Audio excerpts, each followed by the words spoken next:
से रमेश बोल पड़ता है। क्या बात है सुमन, मैं कितनी देर से तुम्हें फोन मिला रहा हूँ। जब से तुम्हारे बुढ़े ससुर ने मुझे देखा है तब से तुमने मुझसे मिलना ही बंद कर दिया। अरे उस बुढ़े को मार कर फेंक क्यों नहीं देती? और तुम कह रही थी कि तुमने अपने पति महेश को बुलाया है। अरे कुछ तो खबर देती, तुमसे मिले बिना मुझे चैन नहीं पड़ रहा है। मुझे तुमसे आज ही मिलना है, अब मैं तुम्हारे बिना नहीं रह सकता। तुम आज शाम को ही मुझसे मिलने आ रही हो बस। रोशन जैसे ही फोन रखता है, महेश थोड़ी देर के लिए सदमे में आ जाता है। उसने वो सब अपने कानों से सुन लिया था जिसके ऊपर वो कभी भी यकीन नहीं करना चाहता था। तुम आवाज लगा रहे थे, किसका फोन था? तुम्हारे आशिक रोशन का। क्यों, घबरा क्यों गई सुमन?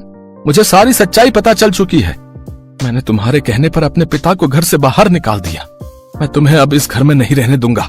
निकल जाओ मेरे घर से और मेरी जिंदगी से हमेशा हमेशा के लिए। अरे मेरी बात तो सुनो महेश, एक बार मेरी बात तो सुनो।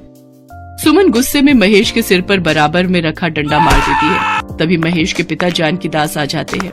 इंस्पेक्टर साहब, मेरी बहू मेरे बेटे को जान से मारना चाहती थी। इसे ले जाइए और ऐसी सजा दीजिए कि आज के बाद ये किसी का भी घर बर्बाद ना करे। मुझे छोड़ दो महेश, मुझे माफ कर दो।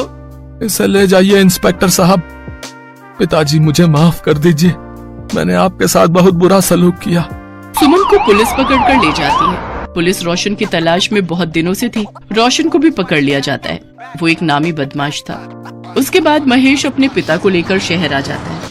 उसे अफसोस था कि काश सुमन जैसी धोखेबाज लड़की से 1 साल पहले उसकी शादी ना हुई होती तो आज उसे ये दिन न देखने पड़ते। पर जब अपने पिता का हाथ वो अपने कंधे पर रखा देखता है तो उसे तसल्ली हो जाती है कि कहीं न कहीं आज उसके साथ गलत होने से बच गया था।